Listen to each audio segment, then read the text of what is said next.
Te damos la bienvenida a un nuevo audio de la hora silenciosa de Palabra de Vida, donde líderes alrededor del mundo compartirán con nosotros. El día de hoy escuchamos a... Hola, buenos días.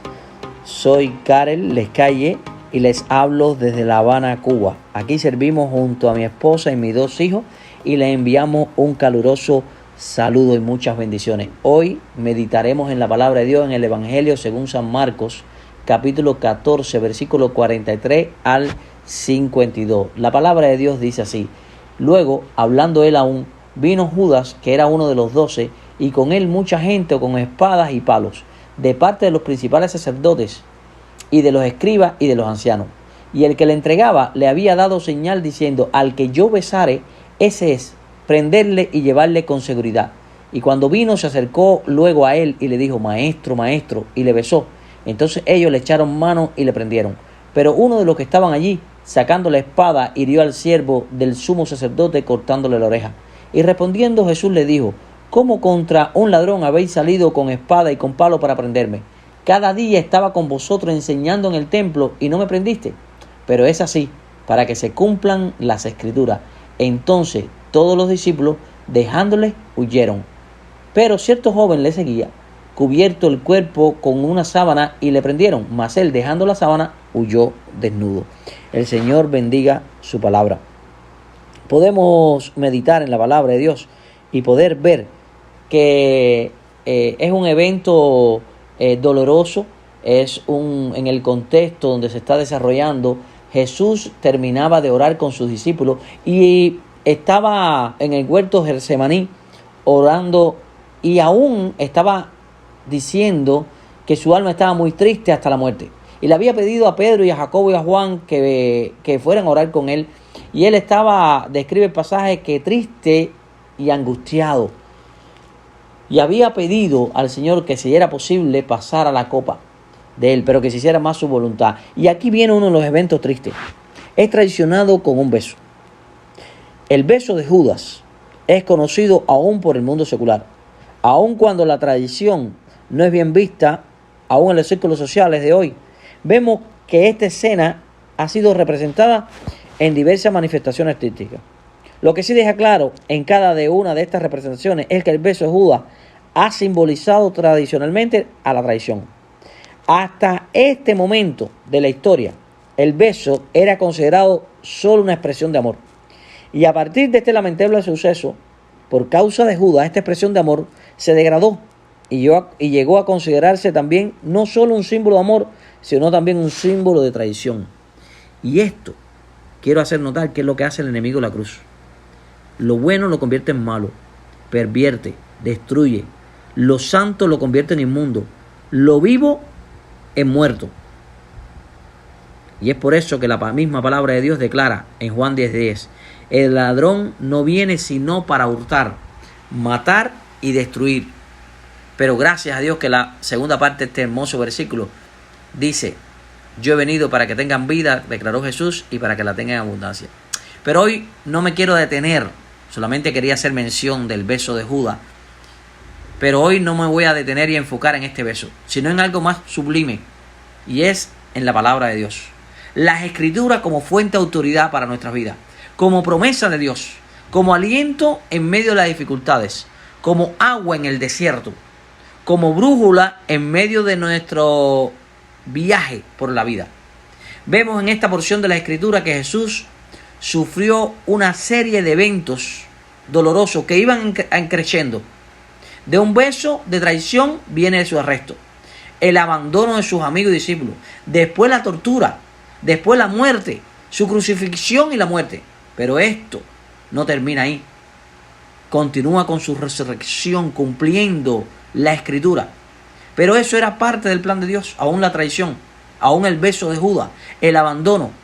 Porque queda claro que cuando Jesucristo declara en el versículo 49, esto es para que se cumplan las escrituras. ¿Qué nos enseña esta expresión, para que se cumplan las escrituras?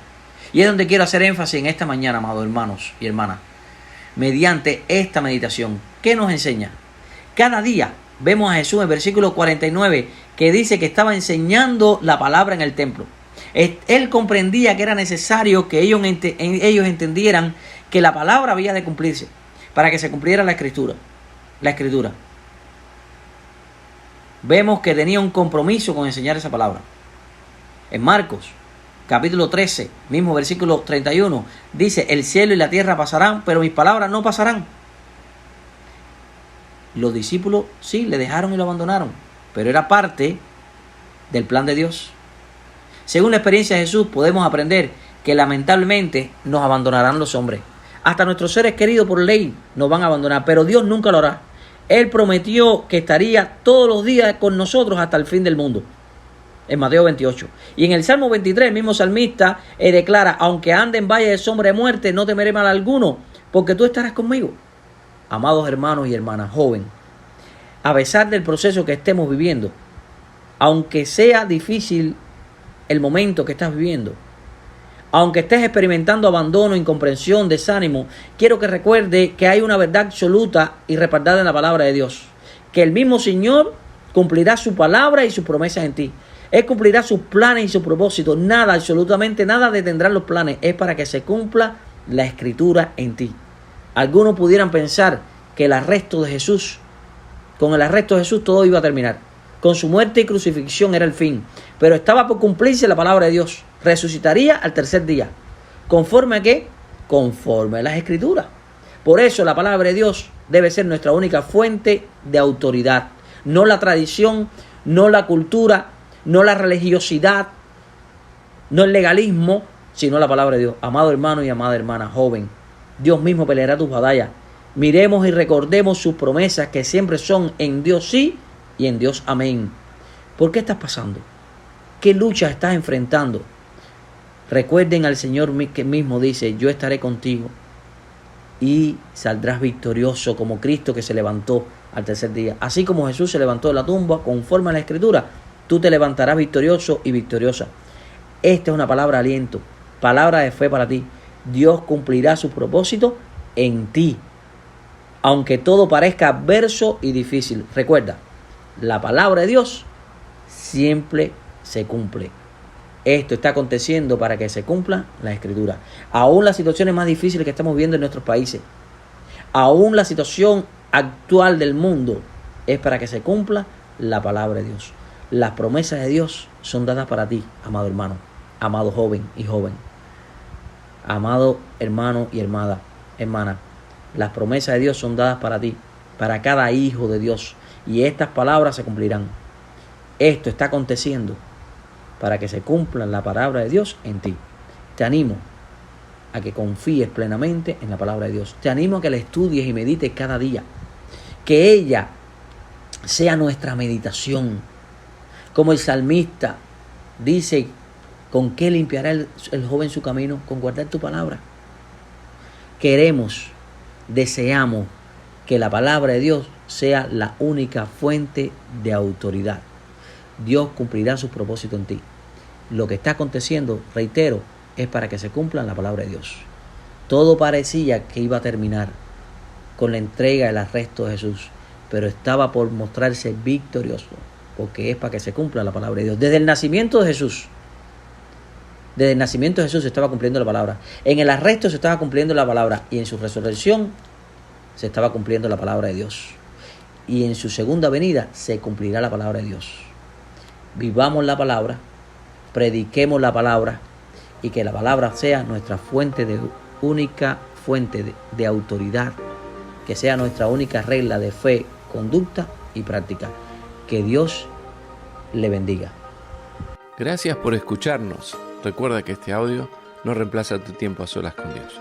Te animamos a que escribas tus aplicaciones personales. Hasta mañana.